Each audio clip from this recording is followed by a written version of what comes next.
Good afternoon, everyone. And I think after Dr. Dhanwar's exposition, actually I have not much to add, but I will try to stress on some of the aspects which you may not have highlighted. There may be some repetitions, but I think it has made it easier for me to walk through this topic. Now, as you know, fungi are the 6th commonest nosocomial pathogen overall. The problem with fungi is that when we were students, we hardly ever studied fungi as an important life-threatening infection. And the reasons are many. Firstly, of course, there has been a steady increase in the incidence of serious infections with fungi, and also the kind of patients that we are dealing with. You know, we didn't have those many patients receiving high-dose chemotherapies, receiving total parenteral nutrition, receiving on transplants. So these are the kind of patients which are actually very much more prone to develop fungal infections. So we are dealing with a lot more such patients, and therefore the incidence of serious infections due to fungi have increased. And they are now the 6th commonest nosocomial pathogen overall, and the 4th commonest nosocomial pathogen in the ICU, and the 4th commonest of all bloodstream pathogens. And the incidence, as you can see, due to Candida species has increased almost by 1000% from 1980, when they were about 2% of the total bloodstream infections, to about 12% now. So the increase has been phenomenal over 20 years, from 2 to 12%, about 1000%. And it has become the 4th leading cause of hospital-acquired sepsis, surpassing gram-negative pathogens like E. coli. Of course, this is Western data. In our country, gram-negative pathogens still continue to be at number 1, but the gram-positive are lower down. So the Candida generally remains around the same level. So this is, of course, showing you the pattern of increasing incidence in the US. And Candida and Aspergillus, there are a number of fungi, but Candida and Aspergillus are the most common causes in invasive fungal infections. And they account for about 80% is Candida, and about 10 to 20% of them are Aspergillus infections. So these are the two serious infections that we are often dealing with, and these are the ones that we are going to highlight. So this is, as I've just mentioned, it is not just the incidence of infections that is increasing. As you see, the crude mortality for Candida species in the bloodstream is about 40%. So 40% mortality due to Candida infections. There is another shift which has taken place. It is not just that fungal infections have increased, but there has been a shift, as Dr. Dhanwar has said, from albicans to non-albicans species. And this has an important bearing on our treatment. In the 80s, and this is Western data, the Candida albicans were about 76%, with non-albicans being about 24%. But say around the year 2000, albicans is now just about half the number, and it's about 50-50 division between albicans and non-albicans. And currently the non-albicans have actually exceeded the albican infections.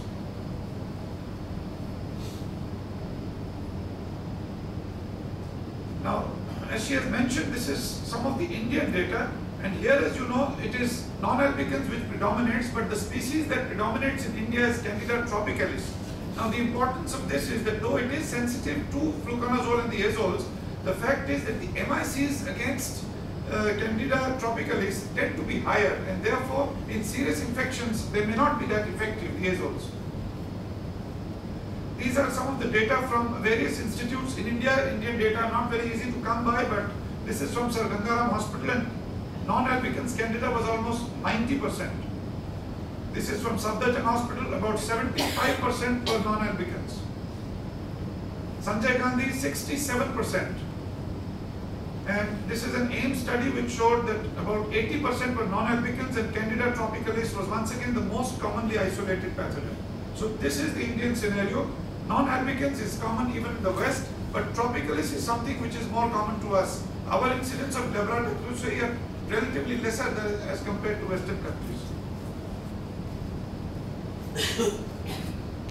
And the problem is that as non-albicans Candida become more frequent, and some of the other Aspergillus species, even with Aspergillus we always talk of flavors and fumigators, but there are other species like Fusarium which have become much more common.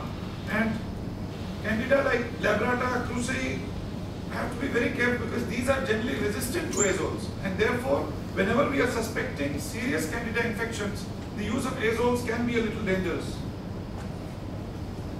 This is the mortality, and as you can see, in systemic infections, candida and aspergillosis infections tend to have a mortality which is certainly as much, if not higher, than the other bloodstream infections. Amongst the candida, as you can see, it's candida krusei, candida glabrata, which tend to have the highest mortality rates.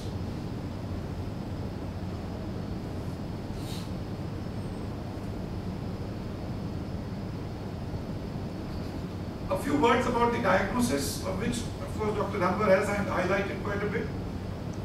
Now, they are difficult to diagnose. Why are they difficult to diagnose? Because only 10 to 20% of invasive candidiasis will manifest by positive blood cultures. So, if we rely on blood culture, as she herself said that she got only 2 cases of candida positive blood cultures in the last few years.